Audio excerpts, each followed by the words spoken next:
Welcome to my YouTube channel. I am Neel Kamal. और यदि आप पहली बार मेरे चैनल पे आए हैं, एक तो पहले वीडियो पूरा देखना ना भूलें, और दूसरी बात कि यदि आपको मेरा पढ़ाने का स्टाइल अच्छा लगता है तो सब्सक्राइब ज़रूर करें। तो चलिए आज हम इतिहास की पढ़ाई करते हैं, हिस्ट्री की पढ़ाई करते हैं। और हिस्ट्री हम क्लास 7 का स्टार्ट करेंगे। क्लास 7 का first chapter tracing changes through 1000 years already हम लोगों ने कंप्लीट कर लिया है।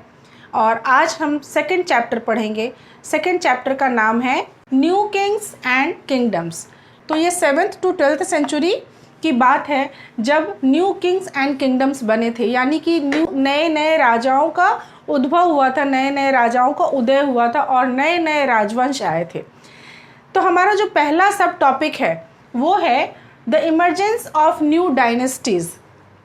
न्यू डायनेस्टीज़ किस तरीके से आई, तो न्यू डायनेस्टीज़ का इमरजेंस किस तरीके से हुआ, ये हम लोग डिस्कस करेंगे। चलिए समझते हैं। The emergence of new dynasties का उदय, यानी कि नए राजाओं और नए राजवंशों का जो उदय हुआ, वो दो तरीक़ों से समझा जा सकता है। पहला ये है कि बाय परफॉर्मिंग रिचुअल्स, और दूसरा है military skill to carved out kingdoms, यानी कि दो तरीक़ों से नए नए राजाओं का, नए नए राजवंशों का इमरजेंस हुआ। पहला जो था कि बाय परफॉर्मिंग रिचुअल्स, इसके एग्जाम्पल के रूप में हम लोग राष्ट्रकूटास का ले लेते हैं। देखिए इसके पहले थोड़ा सा मैं पीछे जाती हूँ और आपको उस क्लास की याद दिलाती हूँ जिसमें मैंने सामंताज के बारे में आपको बताया था। और सामंताज की यदि बात करें तो आपको ध्यान होगा कि जो एग्जिस्टिंग किंग्स होते थे, एग्जिस्टिंग किंग्स अपने गवर्नर को या सबऑर्डिनेट को सामंताज कहते थे, ठीक है। यानी कि वो यदि किसी पर्टिकुलर एरिया को उन्होंने जीता है तो उस जगह पे अपने एक सबऑर्डिनेट को भेज देते थे और वहाँ की जिम्मेवारी उस व्यक्ति को दे दी जाती थी और वही व्यक्ति सामंता के रूप में जाना जाता था। ये सामंताज जो थे, if you remember that they were expected to bring gifts for their overlords, they were expected to present at their courts and provide military support to the king। तो ये सामंता जो थे, ये समय बीतने के साथ साथ धीरे धीरे इन्होंने खुद को, कई बार ऐसे मौके मिले जब इन्होंने खुद को अपने ओवरलॉर्ड से यानी किंग से स्वतंत्र कर लिया और अपने इलाके में जहाँ की गवर्नरशिप उनको दी गई थी वहाँ पे उन्होंने अपने आप को ही राजा घोषित कर दिया। तो इस तरह का एग्जाम्पल हमने इसमें देखा। और ये वो समय था जब बहुत समय से चला आ रहा है एक सिस्टम टूट रहा था, बहुत समय से चली आ रही एक व्यवस्था टूट रही थी। वो कौन सी व्यवस्था थी जो टूट रही थी, चलिए देखते हैं। जैसा कि मैंने आपको बताया कि दंती दुर्ग जो था, जो एक राष्ट्रकूट चीफ था, उसने एक रिचुअल परफॉर्म किया था हिरण्यगर्भा के नाम से, और उसका रीबर्थ हुआ था क्षत्रियाज में। इसका ये मतलब है, रीबर्थ हुआ था क्षत्रियाज में, इसका ये मतलब है कि वो बाई बर्थ क्षत्रिय नहीं था, वो किसी और कास्ट का था और उसने इस यज्ञ को करके क्षत्रिय धर्म को अपनाया था। दूसरी बात ये है कि हम एक और सिस्टम देखते हैं। आपको ध्यान होगा कि मैंने कास्ट हायरार्की बताई थी जिसमें कि ब्राह्मण, क्षत्रिय, वैश्य और शूद्राज हुआ करते थे, और उसमें ब्राह्मण की स्थिति सबसे ऊपर थी और शूद्राज की सबसे नीचे थी, और बाकी के किसी भी वर्ण को अपने कार्यों को बदलने का अधिकार नहीं था। सिर्फ ब्राह्मण को ही अधिकार था कि वो अपने कार्य को बदल सकता है, लेकिन बहुत मजबूरी में हालांकि। बट यहाँ पे हम वो उस सिस्टम को टूटता हुआ देखते हैं और देखते हैं कि ब्राह्मणाज जो थे उन्होंने भी क्या किया, because they were free to change their traditional profession. तो यहाँ पे हमने देखा कि कदम्बा मयूर शर्मन ने कर्नाटका में और गुर्जरा प्रतिहार हरिश्चंद्र ने राजस्थान में एक अलग डायनेस्टीज़ को इस्टेब्लिश किया था। तो इस तरह से नए नए इलाकों में नए नए राजा और नए नए राजवंश का न्यू डायनेस्टीज़ का इमरजेंस हो रहा था। तो ये न्यू डायनेस्टीज़ जैसे जैसे इमर्ज हुई वैसे वैसे अपनी सत्ता का विस्तार करना शुरू किया। अब इन लोगों ने अपना एडमिनिस्ट्रेशन किस तरीके से चलाया, इसको हम लोग देखते हैं। तो अब हम अपना नेक्स्ट सब टॉपिक डिस्कस करेंगे और वो है administration in the kingdoms.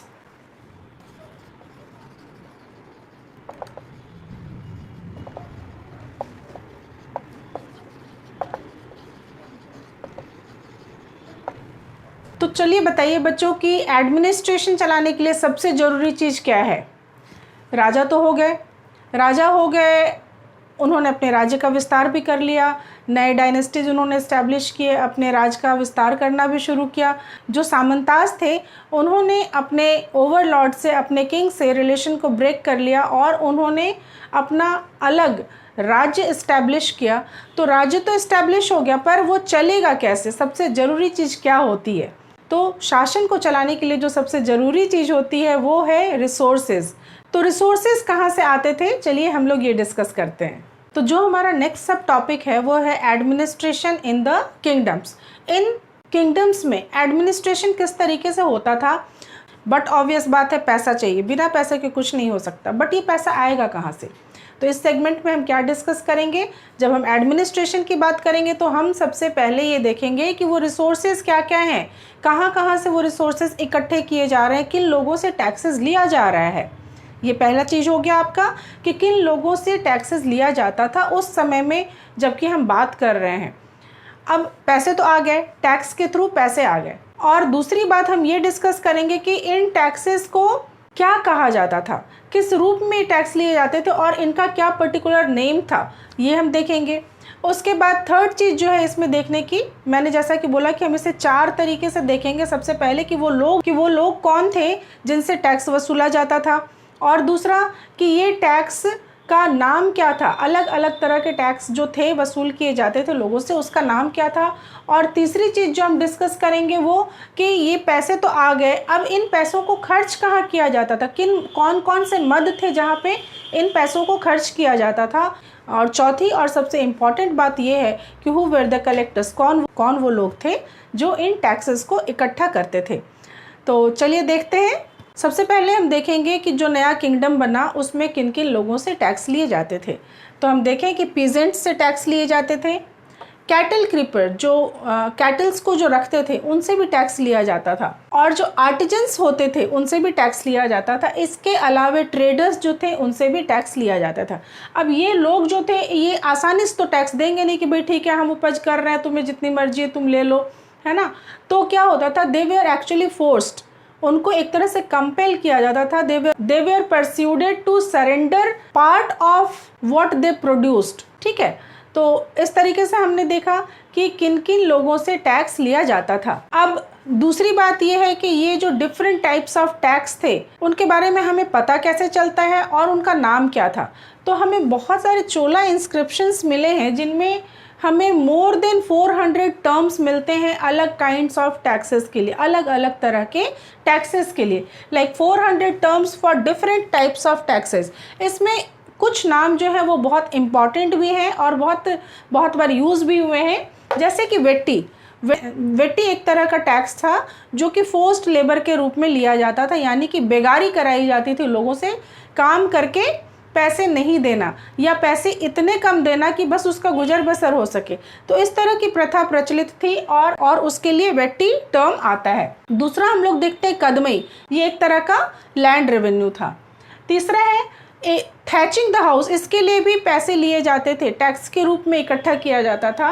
Use of a ladder to climb palm tree, अब साउथ इंडिया की बात हो रही है, चोला इंस्क्रिप्शन आपको पता है कि साउथ में चोला डायनेस्टी था, तो वहाँ की बात हो रही है। तो आपको पता होगा कि वहाँ पे पाम ट्रीज़ होते हैं, जो कि बहुत ऊंचे ऊंचे होते हैं, तो उस पर चढ़ने के लिए सीढ़ियों की ज़रूरत होती थी, और वो सीढ़ी के ऊपर भी शासक थे, उनका अधिकार रहता था, और वो सीढ़ी यूज़ करने के लिए भी टैक्स लिया जाता था। और दूसरी चीज़, assess on succession to family property, यदि फैमिली प्रॉपर्टी में किसी को हिस्सा चाहिए तो उसके ऊपर भी टैक्स लिया जाता था। तो ये तो बात हो गई कि किन किन लोगों से टैक्स लिया जाता था और वो डिफरेंट टाइप्स ऑफ टैक्सेस क्या थे, उनका नाम क्या था।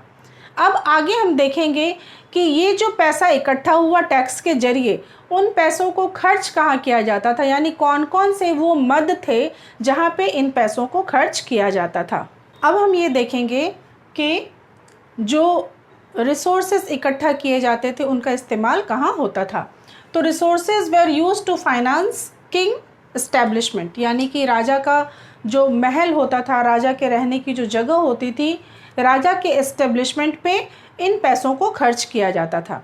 दूसरे, construction of temple and forts, यानी कि मंदिरों को बनाने में और किलों को बनाने में इन पैसों को खर्च किया जाता था। और यही वजह है कि आप साउथ इंडिया आज भी जाएंगे तो आप देखेंगे कि वहाँ के मंदिर इतने भव्य बने हुए हैं कि आपको बहुत आश्चर्य होगा कि किस समय की कलाकृति है ये और इतनी खूबसूरत है।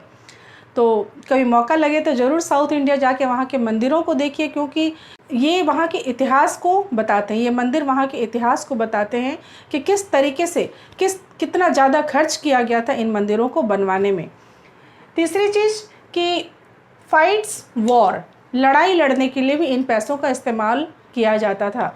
और लड़ाई जब लड़ी जाती थी तो एक राज्य जब दूसरे राज्य के ऊपर हमला करता है, एक राज्य जब दूसरे राज्य के ऊपर कब्जा करता है, तो वो किन किन चीज़ों का अधिग्रहण करता है, कौन कौन सी चीज़ें लेता है। एक तो उसे वहाँ से पैसे मिलेंगे, वेल्थ मिलेगा, दूसरे कि उसे वहाँ से लैंड मिलेगी, और तीसरी चीज़ की वो वहाँ के लैंड रूट जो होते थे, जो ट्रेड रूट्स जिसको कहते हैं, वो उस ट्रेड रूट पे कब्जा करते थे। बट ऑब्वियस सी बात है कि ट्रेड रूट पे कब्जा करके क्या करना था, ट्रेड रूट पे कब्जा करके वो टैक्सेस कलेक्ट करते थे। जैसा कि मैंने आपको पहले भी बताया कि ट्रेडर्स जो थे उनसे भी टैक्स लिया जाता था। अब आगे चलते हैं और देखते हैं कि हु वेर द कलेक्टर्स, कौन वो लोग थे जो इन टैक्स को इकट्ठा करते थे। So the functionaries for collecting revenue were mostly recruited from influential family, जो प्रभावशाली परिवार होते थे उनमें से लोगों को रखा जाता था टैक्स कलेक्ट करने के लिए।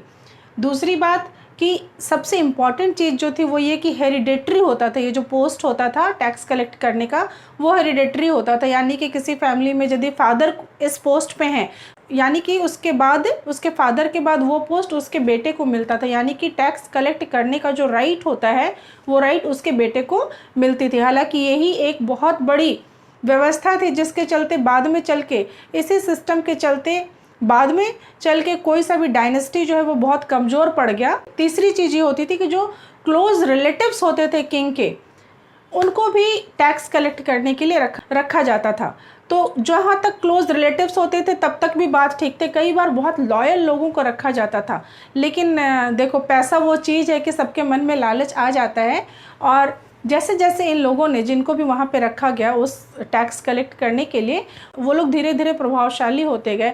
क्योंकि देखिए, उनको टैक्स कलेक्ट करके जो मिलिट्री सपोर्ट राजा को देनी होती थी, तो जो इलाका उनको दिया जाता था, जो एरिया उनको दिया जाता था, वहाँ से वो टैक्स कलेक्ट करते थे और वो टैक्स अपनी सैलरी के रूप में रखते थे। उसी में से वो अपने सैनिकों को भी सैलरी देते थे। तो ये सैलरी जो सैनिकों को मिलती थी, तो ये सैनिक जो थे दरअसल मेन राजा के प्रति लॉयल होने की जगह पे जो सामंत होता था उसके प्रति लॉयल हो जाते थे। और यही व्यवस्था जो है सो बाद में किसी भी राजवंश के टूटने की एक बहुत बड़ी वजह बनी।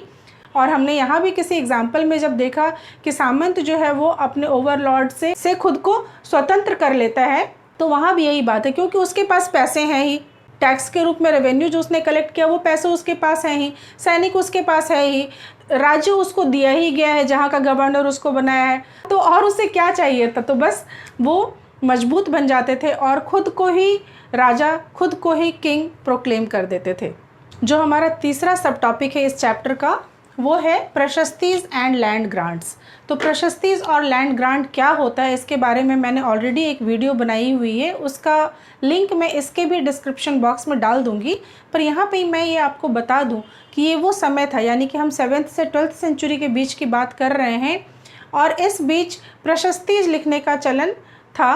और प्रशस्तीज जैसा कि नाम से ही पता चलता है कि तारीफ में लिखा जाता है। जनरली ये लर्न्ड ब्राह्मण्स जो होते थे, पढ़े लिखे ब्राह्मण्स जो होते थे, वो राजा के लिए लिखते थे, और रिटर्न में राजा इन ब्राह्मणों को, जो कि इन प्रशस्तियों को लिखते थे, उनको लैंड ग्रांट करते थे। अच्छा, ये ब्राह्मण्स जो थे ये राजा को एडमिनिस्ट्रेशन में भी हेल्प करते थे कई बार। तो इस तरह की जो प्रशस्ति होती थी वो कई बार लिटरली उतनी सही नहीं होती थी, इतनी ट्रू नहीं होती थी, पर फिर भी राजा इन प्रशस्तियों को लिखवाते थे और लर्न ब्राह्मण इन प्रशस्तियों को लिखते थे, ये दिखाने के लिए कि राजा जो है वो बहुत वीर है और वो बहुत जुझारू है और वो बहुत फेमस है। लोगों के बीच उसका मान बढ़ाने के लिए इस तरह से लिखा जाता था। तो ये लर्न ब्राह्मणों को जो ज़मीन दी जाती थी, जो लैंड दिया जाता था बदले में राजा के द्वारा, उसको कॉपर प्लेट पे लिखा जाता था। वो कॉपर प्लेट पे लिख के उनको दिया जाता था ताकि एक एक सबूत के तौर पे उनको दिया जाता था कि ठीक है ये पर्टिकुलर लैंड उनको दिया जा रहा है। बट इस लैंड में जो चीज़ें होती थी सभी कुछ उनको दी जाती थी। तो ब्राह्मणों को जो लैंड दिया जाता था उस लैंड के साथ क्या क्या चीज़ें दी जाती थी, इसको मैं आपको पढ़ के सुनाती हूँ। बहुत इंटरेस्टिंग है, क्योंकि देखिए जो चीज़ भी उस ज़मीन पे होता था वो सब कुछ उन्हें दे दिया जाता था, चाहे वो फ्रूट बियरिंग ट्री हो, चाहे वो नदी हो, चाहे वो कुछ भी हो। तो चलिए पढ़ते हैं इस बॉक्स को। We have demarcated the boundaries of the land by making earthen embankments as well as by planting thorny bushes. This is what the land contains. Fruit bearing trees यानी फल वाले जो पेड़ होते हैं वो, water, land, gardens, trees, wells, open space, pasture land, village, canals, ditches, river, tanks, granaries, fish ponds, beehives and deep lakes. तो देखिए इतनी सारी चीज़ें ज़मीन के साथ दे दी जाती थी। तो आप इस तरीके से समझिए कि उसके तो जीवन भर का इंतज़ाम हो गया है ना। दूसरी चीज़ कि जो एरिया उन्हें दिया जाता था वहाँ से वो टैक्स भी कलेक्ट कर सकते थे। इसके अलावा वो उस ज़मीन पे जो उनको दी जाती थी सभी तरह के कंस्ट्रक्शन कर सकते थे। वो कहते थे वो बिग रूम्स बनवा सकते थे, वो ज़रूरत पड़ी तो प्लांट्स लगवा सकते थे, और ज़रूरत पड़े तो कैनाल्स तक बनवा सकते थे। यहाँ पे ये बताना बहुत ज़रूरी है कि प्रशस्ति के बारे में, जैसा कि हम लोग कह रहे हैं कि वो राजा की तारीफ़ में लिखी जाती थी, और हमारे पास बहुत सारे एग्जाम्पल्स मिल जाएंगे। क्लास 6 में भी आप लोगों ने एक प्रशस्ति के बारे में पढ़ा था जिसमें समुद्रगुप्त के बारे में कहा गया था कि वो बहुत वीर था। नागभट्ट ने भी अपने एक प्रतिहार किंग के बारे में बहुत तारीफ़ की है। लेकिन तो हम एक अनयूजुअल सी चीज़ देखते हैं वहाँ पे कि वहाँ का राइटर था कलहन, जिसने कि राजा की तारीफ नहीं किया बल्कि उसने राजा की आलोचना की है। तो ज़रूरी नहीं कि हर प्रशस्ति में ऐसा नहीं है कि हर बात सही हो, बट ऐसा भी नहीं है कि जितना कुछ लिखा गया है सब कुछ असत्य है। उसमें काफ़ी हिस्सा है सत्य का भी, और कुछ हिस्सा है थोड़ी बहुत लोग बढ़ा चढ़ा के बोलते हैं। तो चूँकि राजा इन लोगों को शरण देते थे, इन ब्राह्मणों को अपने यहाँ पे संरक्षण देते थे, इसीलिए ब्राह्मण इनके लिए उनकी तारीफ में प्रशस्तिज लिखते थे, और बदले में फिर राजा इन ब्राह्मणों को लैंड ग्रांट करते थे। तो आज हमारा टॉपिक यहीं पे ख़त्म होता है, और नेक्स्ट सब टॉपिक जो है वो हम अपनी नेक्स्ट क्लास में पढ़ेंगे। नेक्स्ट सब टॉपिक मैं लिख देती हूँ ताकि आप लोगों को ध्यान रहे कि हमें कहाँ से स्टार्ट करना है। तो जो नेक्स्ट सब टॉपिक है हमारा वो है वॉरफेयर फॉर वेल्थ। तो अब हमारा चैप्टर यहीं पे ख़त्म होता है, और यदि आपको मेरा पढ़ाने का तरीका अच्छा लगता है तो लाइक कीजिए, शेयर कीजिए, कमेंट कीजिए, और सब्सक्राइब करना बिल्कुल भी मत भूलिए। Thank you so much.